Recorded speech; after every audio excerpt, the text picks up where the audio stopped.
आज जो वाक़िया, जो स्टोरी मैं आपके साथ बयान करने जा रहा हूँ, वो एक ऐसी माँ की कहानी है जो अपने इकलौते बेटे से बेपनाह मोहब्बत करती थी। बड़े नाज़ों से उसको पाला, उसकी तालीम, उसकी तरबियत का बहुत ही ज़्यादा ख्याल रखा और दिन रात उसके साथ उसके मामूलात हुआ करते थे। मशहूर हो गई थी उम्मे अहमद, उम्मे अहमद, उम्मे अहमद।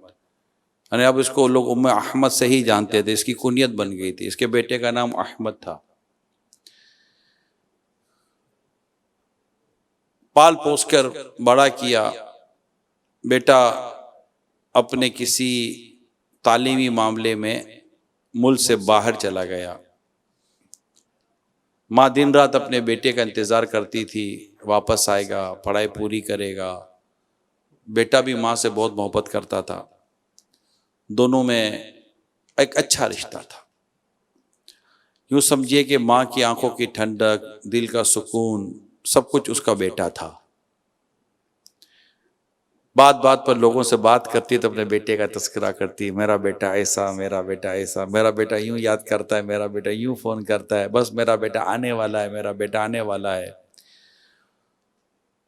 और इंतजार भी रहता कब देखें बेटा कब वापस आता है। बेटे को भी जल्दी वापस आना था। एक दिन सुबह के वक्त फोन की घंटी बजी और उसको हुआ कि बेटे का फोन होगा, अभी मुझे बताएगा कि मैं माँ इस वक्त वापस आ रहा हूँ, मेरी फ्लाइट ये है। माँ ने बड़े जज्बे में आकर आगे बढ़कर जब फोन उठाया तो सामने से एक शख्स की आवाज आई कि आप अहमद की माँ बात कर रही हैं? कहा अहमद का हादसा हो गया है और उसका इंतकाल हो गया है। इस शख्स ने झूठ बोला था और एक झूठा मजाक किया था। जैसे हमारे अमूमन नहीं अप्रैल फुल के नाम पर करते हैं, यूं फोन पर थोड़ा सा वो करते हैं। लाइन क्रॉस कर दी इसने, लड़के ने। माँ जो कि बेटे की मोहब्बत में वैसे ही दीवानी हुई थी, वो तो वहीं उसके हाथ से रिसीवर गिरा और बेहोश हो गई। आस पड़ोस वाले जमा हुए, इसको उठाकर अस्पताल ले गए।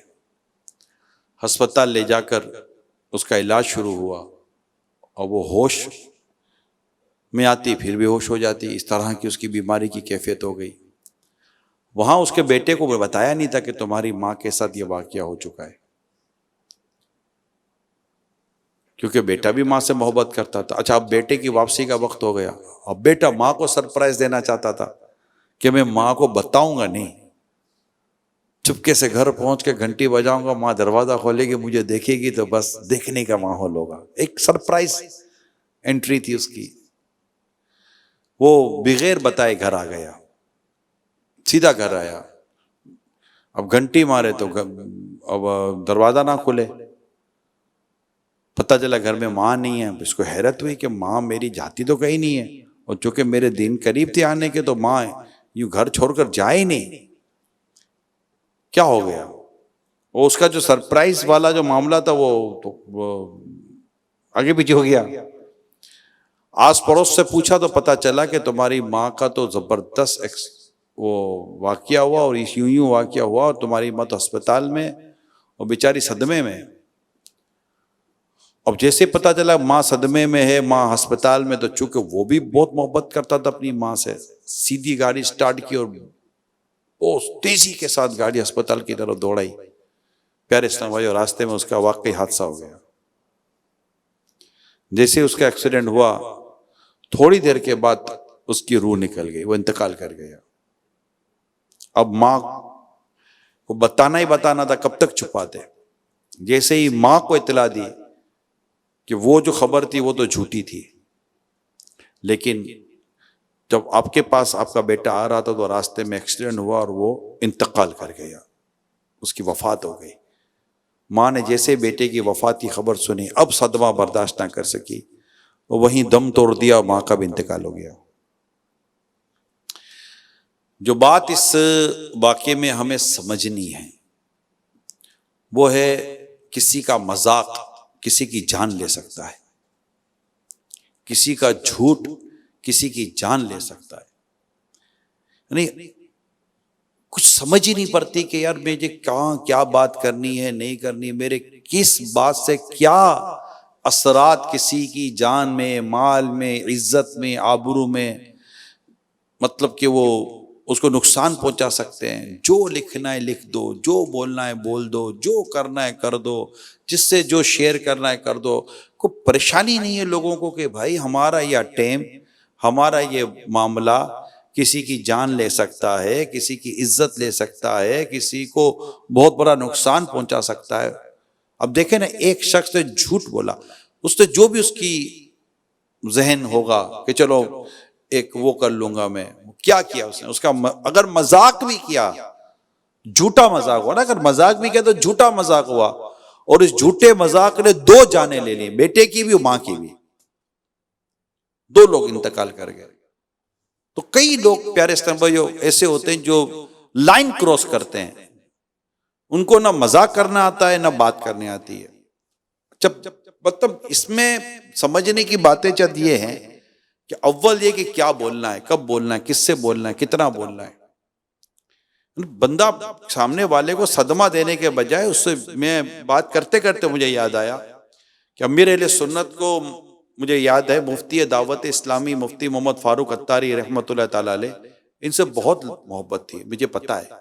अब इनको बाप बड़ा पसंद करते थे, इनकी आदत इतनी प्यारी थी, खामोश मिजाज थे, मुफ्ती थे, आलिम थे, और बहुत जबरदस्त, में कैसे तो मुरीद कामिल थे, और अमीर सुन्नत की बड़ी ही ताजीम और बड़ी मोहब्बत क्या करते थे।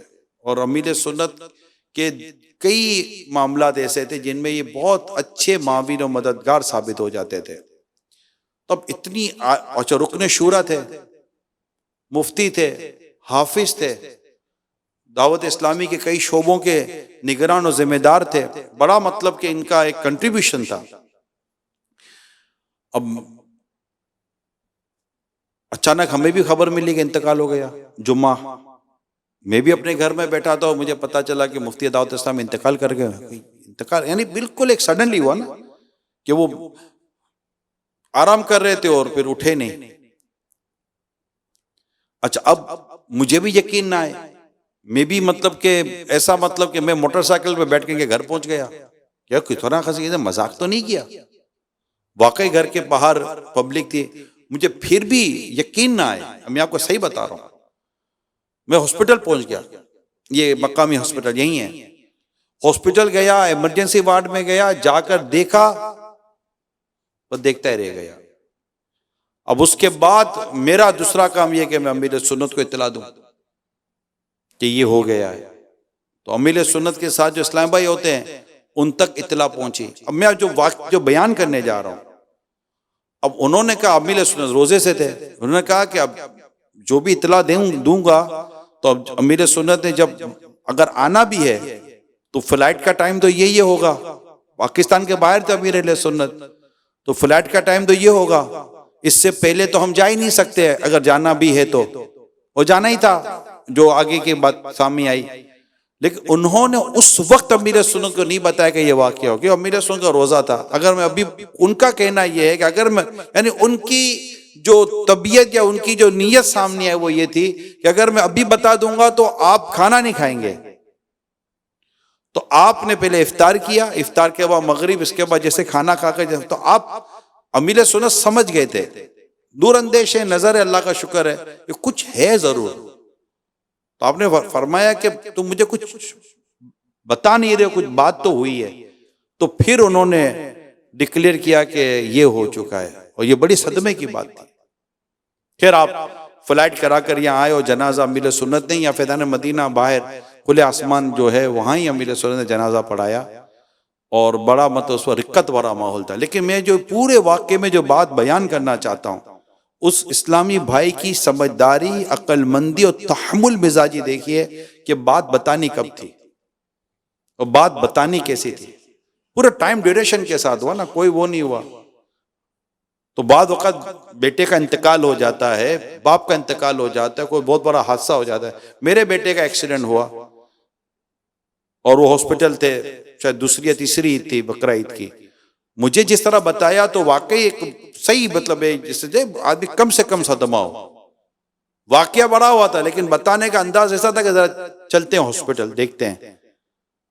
तो बाद वक़्त लोग धाड़ करके बोल देते हैं ना, लोग दिल बैठ जाता है, हार्ट फेल हो जाता है लोगों का, ब्रेन हैमरेज हो जाता है। तो सेंस होना चाहिए कि कहाँ बात करनी है, किस तरह बात करनी है, कितनी बात करनी है। वालिद से अगर बात करनी है तो कोई सदमा ना हो जाए, बेटे से बात को सदमा ना हो जाए, माँ से बात, वो फट होते हैं यार, ठा करके बोल देते हैं। भाई अब सोचे तो सही, इस पर क्या बीतेगी, क्या गुजरेगी। और उसने तो झूठ ही बोला था ना, एक मजाक दो जाने ले गया, घर का घर बर्बाद हो गया। शायद आपको याद हो, मैं एक वाकया आपको सुनाता हूं कि एक औरत के घर पे घंटी बजी, फोन, एक औरत के फोन पे, मोबाइल पर फोन आया। अब वो जैसे फोन आया तो रॉन्ग नंबर था।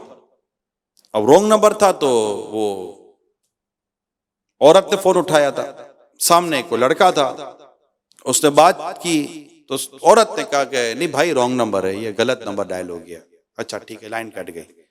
अब जैसे लाइन तो कट गई मगर उसके दिमाग में शैतान ऐसा घुस चुका था कि यार औरत की आवाज, होता है औरत की आवाज, यार लड़की की आवाज से, औरत की आवाज से, अरे रॉन्ग नंबर क्या, सही नंबर लग गया, मजे लगे, माज अल्लाह सुमा माज अल्लाह। ये शरारती दिमाग कईयों का होता है, ऐसा दिमाग होता है शरारती, अल्लाह की पनाह। अब उसको सूझी क्या कि उसने फोन पे फोन करने शुरू कर दिए। अब रॉन्ग नंबर नहीं है, अब वो कसदन उस औरत को फोन पे फोन कर रहा है।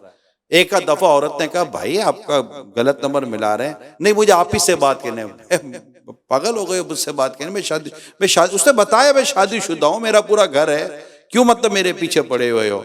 अब वो तंग करने पर तुला हुआ है, सताने पर तुला हुआ है, मैसेज कर रहा है, देखना चाहता हूं तुमसे, मिलना चाहता हूं तुमसे, ये कर, तरह तरह की वो मैसेज करे, वो लाइन काटे, सब कुछ करे, वो मैसेज भी मतलब तंग आ गई औरत। एक दफा औरत का मोबाइल यूं रखा हुआ था, वो चली गई कहीं, मतलब कहीं गई होगी बाथरूम वगैरह में या कमरे में या कोई और मसरूफियत होगी। दोबारा उस लड़के का मैसेज आ गया इसके मोबाइल पर, औरत के। जैसे मैसेज आया, इत्तेफाक देखे कि उसकी सास के पास मोबाइल था। अब जैसे सास ने मोबाइल लिया, मैसेज देखा तो सास तो बोली हाँ हो ऐसा करती है, हमको तो पता ही नहीं चला, हमारे घर में पीछे ये हो रहा है। अब वो थोड़े ऊपर नीचे देखा तो और मैसेजेस भी थे, ओहो, अब उसको एक ही तरह के मैसेज नजर आए सारे। अच्छा, अब फोन रखकर बहू से पूछती नहीं है कि बेटा क्या मामला है, कौन है ये तुम्हारा क्या मैटर क्या है। उसने फोन पर बिल्कुल अपने पास महफूज रखा, आने दे रात मेरे बेटे को। अब जैसे ही उसका बेटा आया, वो वैसे ही उसने तमाशा किया हुआ था, हम तो लूट गए, हम तो बर्बाद हो गए, हमारी इज्जत खत्म हो गई, हमें क्या पता ये पीछे हो रहा है, तेरे पीछे तो यूं हो गया यूं हो गया। माँ क्या हुआ, माँ कह रही है देख ये हुआ, तेरी बीवी पीछे लोग गैर मर्दों से राब्ते करती है, कैसे कैसे मैसेज है, अल्लाह अल्लाह अल्लाह, हम तो बस किसी को मुंह दिखाने काबिल नहीं रहे। अब बेटा भी अजीब व गरीब किस्म का दिमाग उसका, आओ देखा ना ता हो गया, ये क्या कर रहे, थाड़ करके मारना शुरू कर दिया, मारा, मारपीट शुरू कर दी। वो कह रही है मेरी बात तो सुनो तो सही हुआ क्या है। नहीं, बेगैरत, बेशरम, बेहया, वो पता नहीं क्या क्या वो बोलने लगा। बात उसके भाइयों तक पहुंची, भाई यूं आस्तीने चढ़ा कर आ गए, हमारी बहन पर हाथ उठाने वाला कौन है ये। पहुंचे भाई घर पर, तुमने मारा हमारी बहन को, इसने शादी की थी तुम्हारे साथ। बोले चलो चलो आवाज बंद करो, देखो तुम्हारी बहन की हरकत है, देखो क्या कर रही है। अब भाई ने जब मोबाइल देखा तो भाई ने कहा कि ओह ऐसा हो गया। अब भाई का भी दिमाग खराब, बेगैरत, हमारी नाक कटवा दी। ओ भाई ने भी दे मार दे मार दे मार मार मारा, लड़की गिरी और मर गई, इंतकाल हो गया उसका। अब क्या हो, पुलिस आई, तो पुलिस आई, तफ्तीश हुई तो मोबाइल सामने आया, मोबाइल के मैसेज सामने आए, मैसेज के बाद वो लड़का सामने आया, तो लड़का सामने तो पता चला, लड़के ने कहा कि भाई वो मेरी गलती थी, मेरी शरारत थी, मैं ही ये सारे गंदे काम करता रहा, और मुझे क्या पता था कि मेरे पीछे ये हरकतें और ये सारे मामला हो जाएंगे। एक लड़के की शरारत, उसकी गंदी सोच, उसकी गंदी हरकत, एक औरत कत्ल हो गई, उसको मार दिया गया। भाई को काजी ने सजाए मौत दी, वो फांसी चढ़ गया, और शोहर को अलग मतलब के इस तरह की वो चीज, पूरा घर बर्बाद हो गया ना। सोचिए कि पूरा घर बर्बाद हो गया, घर उजड़ गया, एक आदमी की गलत हरकत से पूरा घर उजड़ गया। हम क्या समझते हैं, हम कोई करेंगे, कोई मैसेज करेंगे, कोई बात करेंगे, कोई किसी को फोन कर देंगे या कुछ इस तरह की चीज कर देंगे तो इससे कोई फर्क नहीं पड़ेगा। अरे लोगों की जिंदगियां उजड़ जाती हैं, लोगों की मतलब के उनके कितनों की नौकरियां चली जाती हैं, कितनों के घर टूट जाते हैं, कितनों के घरों में तलाकें हो जाती हैं। दूसरी बात, ऐसी मतलब आंख बंद करके किसी पर इल्जाम नहीं लगाया जाता। बातचीत तो करें, कोई ठंडे हो, कोई सफाई सुलाई का मौका तो देंगे। भाई हुआ क्या, ऐसी बदगुमानियां। तो इस तरह के वाकयात और मामला जो होते हैं, इनके नताइज बड़े भयानक होते हैं। लिहाजा अपने अंदर शराफत और एक सुथरापन पैदा करना चाहिए, नेकी तकवा परहेजगारी के साथ रहें। ऐसा मजाक ना करे जो लोगों की इज्जतों को पामाल करे। अच्छे से अच्छा दोस्त जिससे लड़ाई होती है ना, वो इस बुरे मजाक की वजह से होती है। हर एक को इज्जत है ना, उस प्यारी होती है। अब अगला मतलब मिसाल के तौर पर आपके साथ बैठा हुआ, इसको फोन आया, तेरी माँ बीमार है, जल्दी आ जा। अब वो मोटरसाइकिल की चाबी ढूंढ रहा है, यार चाबी कहां गई, यार इमरजेंसी है। अब आपको मजाक सूझा हुआ है, आप उसको मोटरसाइकिल की चाबी नहीं दे रहे, और वो कह रहा है नहीं मेरे पास नहीं है, यकीन, अच्छा ली हमने होती है, पास उसको पास कर दिया होता है, यकीन मान कसम ले ले मेरे जेब में नहीं, देख मैंने नहीं ली, झूठ भी बोलेंगे, और उसके पास चाबी होगी, वो उसके पास चाबी होगी, वो ढूंढता रहेगा, अरे मेरी माँ बीमार है, वो हंस रहे होंगे, माँ बीमार हो गया, माँ बीमार हो गई, ऐसा। अब मुझे बताओ ये दोस्त से दोस्ती रहेगी कैसे? ऐसा भी कोई मजाक होता है? किसी के शर्ट के पीछे चिंगम चिपका देंगे, किसी के बालों में चिंगम चिपका देते हैं, पता है ना आपको? ये सारी हरकतें जो मैं कह रहा हूं ये होती हैं। किसी के मतलब के वो शर्ट के पीछे 420 लिख देंगे, किसी को क्या कर देंगे, किसी को क्या कर देंगे, किसी की घर की चाबी छुपा लेंगे, किसी के चप्पल छुपा लेंगे। मेरे आका मक्की मदनी मुस्तफ़ा सल्लल्लाहु अलैहि वसल्लम ने मुसलमानों को जो परेशान करने वाले काम है ना, चाहे वो मिजाह में किया जाए, जिससे मुसलमान परेशान होते हैं, डर जाते हैं, इस तरह के वाकया से मेरे आका सल्लल्लाहु अलैहि वसल्लम ने मना फरमाया है। इसकी इजाजत नहीं है, मजाक में भी इजाजत नहीं है, जी हाँ दिल लगी में भी इजाजत नहीं है। किसी के जूते छुपा लिए, चप्पल छुपा लिए, बैग छुपा लिया, कॉपी छुपा ली, कलम छुपा ली, पेंसिल छुपा ली। स्कूल कॉलेज यूनिवर्सिटियों में ये हरकतें होती रहती हैं, ऑफिस के अंदर भी अजीबोगरीब हरकतें होती रहती हैं। बाहर निकला जूते गायब, वो मोजा पहन के बेचारा बैठा हुआ है, जूते कहाँ चले गए मेरे, छुपा कर दूर हंस रहे हैं। उसका टिफिन लिख लिया, वो खाना खाने उसको उसका टिफिन छुपा लिया, ऐसी हरकतें कर। अब ये लाइन क्रॉस करना है। मिजाक मतलब दिल आजारी थोड़ी होती है मजाक में, मजाक में दिल आजारी नहीं होती, मजाक में झूठ नहीं होता, मजाक में यूं सताया थोड़ी जाता है किसी को। खुशतबई का होना, मुस्कुराहटों का होना ये एक अलग शे है। तकलीफ पहुंचाना किसी को, यार आप अजीब, किसी को तकलीफ पहुंचाकर हमको मजा आ रहा है, हमारी तबीयतों को क्या हो चुका है? तो इस तरह की जो हरकतें होती हैं प्यारे इस्लामी भाइयों, इसको नोटिस करें। कई ऐसे मजाक है जो इंसान को गुनाहगार बना देते हैं। अल्लाह और उसके रसूल अज़्ज़ा वजल सल्लल्लाहु अलैहि वसल्लम के अहकाम से हटकर हम फिर इस तरह के काम कर रहे होते हैं। अपने अंदर एक मतलब एक ऐसी संजीदगी भी होनी चाहिए, ऐसा हरकतें नहीं करनी चाहिए। मोटरसाइकिल की चाबी छुपा ली, मोटरसाइकिल में कुछ और फंसा दिया, कार में कुछ और फंसा दिया, अजीब व गरीब हरकतें कर रहे होते हैं, कपड़े खराब कर देते लोगों के। तो मेरे प्यारे इस्लामी भाइयों, अल्लाह पाक आपकी मेरी बेहिसाब मगफरत फरमाए और हम सबको अपनी भी इज्जत की हम हिफाजत करें कि हमारी इज्जत पर भी कोई आँच न आए, और दूसरों की इज्जत की भी हमें हिफाजत करनी चाहिए। कोई झूठ इस तरह बोलकर या इस तरह की हरकतें ना करें जिससे बहुत नुकसान होता है। अल्लाह पाक हम सबको दुनिया आखिरत की भलाइयाँ नसीब फरमाए। आमीन बिजाहिन नबी अमीन सल्लल्लाहु ताला अलैहि वसल्लम।